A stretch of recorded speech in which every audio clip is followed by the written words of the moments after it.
الغرض. هذا الرجل في هذا الكتاب بيتكلم في قول الله رب العالمين اللي افتتحت به سورة الأحزاب. الأحزاب افتتحت يا أيها النبي اتق الله ولا تطع الكافرين والمنافقين. فالقرطبي وهو خد منه لماذا قال الكافرين والمنافقين؟ قال الكافر اللي بيظهر الكفر ويبطنه، إنما المنافق اللي بيظهر الإسلام ويبطن الكفر. فالنوعين موجودين، اللي بيظهر الإسلام ويبطن الكفر. كثير من هؤلاء الأدعياء ما هو ده كفر، اللي يقول لك ما يقول لك لا تتقي النار، ده إيه؟ فقال له ولا تطع الكافرين والمنافقين إن الله كان عليما حكيما واتبع ما يوحى إليك من ربك. يجي الإمام القرطبي عليه رحمة الله ورضوانه واتبع ما يوحى إليك من ربك. خليكم معانا كده بقى. 115 تفسير القرطبي في واتبع ما يوحى إليك من ربك. يقول الإمام القرطبي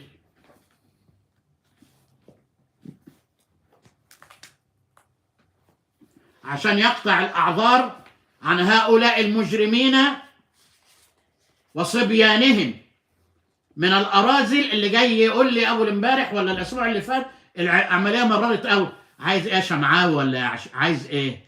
عملية عايز يعني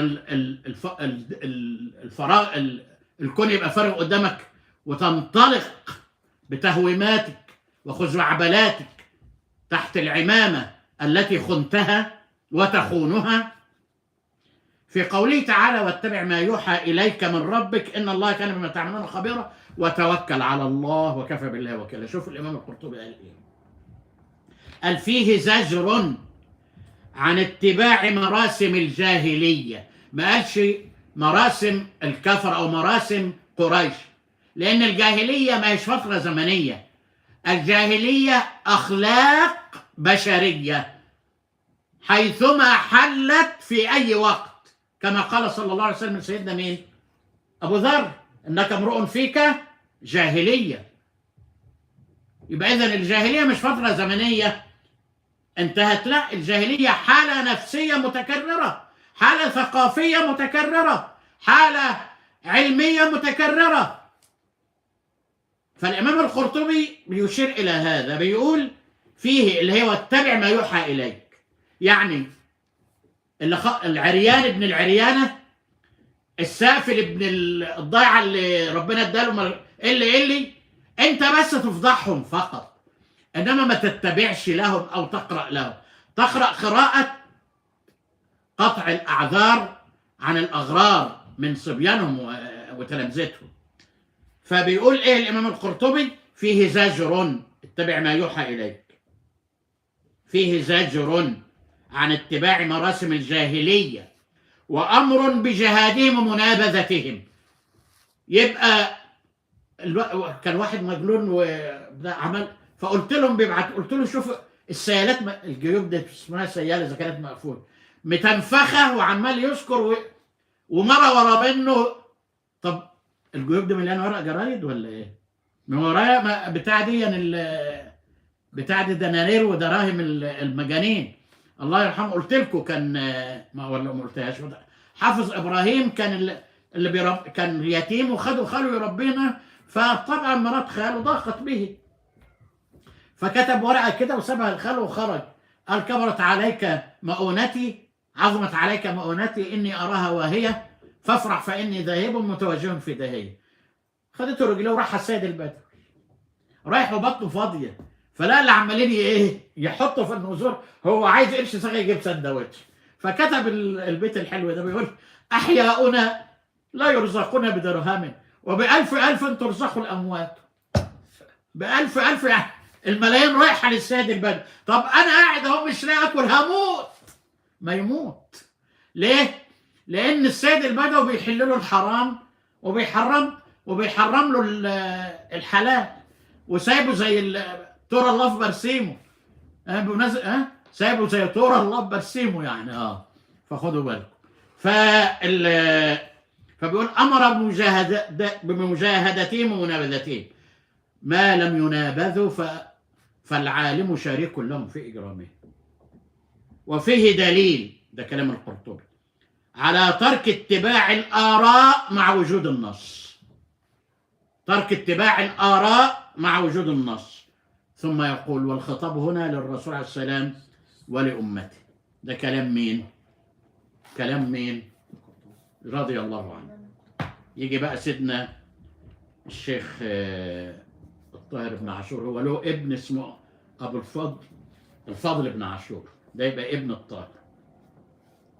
في قول الله رب العالمين في السورة، يعني بيتكلم في أغراض السورة، وهو من أحسن من تكلم في مقاصد سور القرآن، من أحسن من تكلم عليه رحمة الله. بيقول أغراض السورة إن أول غلط طبعا الرد على قولهم لما تزوج النبي صلى الله عليه وسلم السيدة زينب بنت جحش بعد أن طلقها زيد، فقالوا تزوج ابنة زوجة متبني، فأنزل الله تعالى إبطال التبني. ده أول مقصد. وبعدين وأن الحق في أحكام الله مش في أهواء الناس، الحق في أحكام الله. لما يقول له ربنا جل جلاله فطلقهن لعدتهن، خلصت العدة راحت متجوزة، فالتانيين هي ما كانتش صبر. يا أخي أنت مالك بشرع، واللي قالها واللي شرع هذا ما قالش فطلقوهن في عدتهن او طلقوهن، قال اللام اسمها لام الاستقبال، يعني حرم على الكاره انه يزود عليها يوم، يعني طلقها وهي مستقبله للعده. يعني حائض استنى، اول ما تعرف ان البتاع حصل في البتاع وسمعت صوت الدش ولا يبقى بدات العده، طلقها مستقبله للعده. ليه؟ لو انك طلقتها في اخر يوم من ايام الحيض زادت العده يوم. ربنا جل جلاله قال في سوره البقره ومن يفعل ذلك فقد ظلم نفسه. يعني ايه؟ يعني استوجب لنفسه العذاب عشان ساعه زياده. ما دمت نويت ان انت تضرها بساعه ظلمت نفسك. ده شرع ربنا. اما يجي بقى كانت مستعجله، ولا سيدنا ابو حنيفه دفن مراته من هنا ودخل البيت على العصر كان كاتب كتاب. ليه؟ يعني مش صابر يخرب. اما سئل قال اخشى ان اموت فالقى الله عذبا، مراته لسه دفنها. فمشاعر الفراق ومشاعر الموت ومشاعر التغيير مستقره في ذهنه، وانا كده اخشى ان القى الله وانا عذب.